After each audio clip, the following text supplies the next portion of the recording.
চট্টগ্রাম বন্দরের new mooring terminal বিদেশিদের ইজারা দেওয়ার প্রতিবাদে নগরীর প্রেস ক্লাবের সামনে অনশন কর্মসূচি পালন করছেন শ্রমিক কর্মচারী ঐক্য পরিষদ। এই মুহূর্তে সেখানে আছেন রিপোর্টার ফেরদৌস লিপি। সরাসরি যাচ্ছি তার কাছে।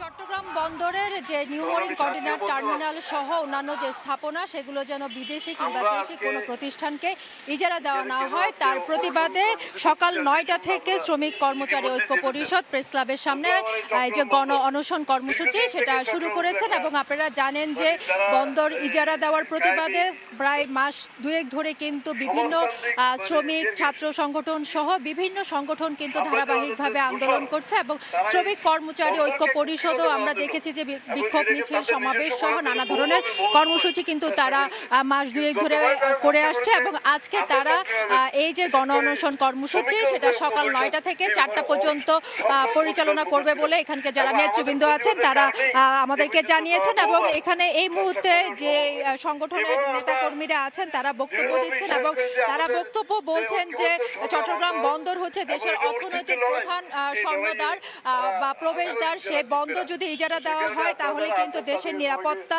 অর্থনীতি এবং সার্বভৌমত্ব হুমকির মুখে পড়বে। এবং নিউ মোরিং কন্টেইনার টার্মিনাল বছরে কিন্তু হাজার কোটি টাকা রাজস্ব দেয়। এই রাজস্ব দিয়েই কিন্তু সরকার তার নিজস্ব ব্যবস্থাপনায় এই যে বন্দর বিভিন্ন স্থাপনা সেগুলো পরিচালনা করতে পারে বলে তারা দাবি করছেন। এবং তারা বলছেন যে বিদেশের হাতে তুলে দেওয়া এই যে হাজার কোটি রাজস্ব আয় আদায়কারী এই প্রতিষ্ঠান তাহলে আত্মঘাতী সিদ্ধান্ত হবে। এবং ইতিমধ্যে আপনারা জানেন যে বন্দর যে মাসুল বাড়ানোর সিদ্ধান্ত নেওয়া হয়েছে, তারা দাবি করছেন যে এই মাসুল বাড়ানোর দাবিও কিন্তু তারা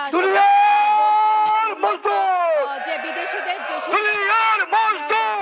দেওয়া থেকেই কিন্তু নিয়েছেন, তারা অবিলম্বে দাবি জানিয়েছেন। তো এই ছিল প্রেস ক্লাব থেকে সর্বশেষ।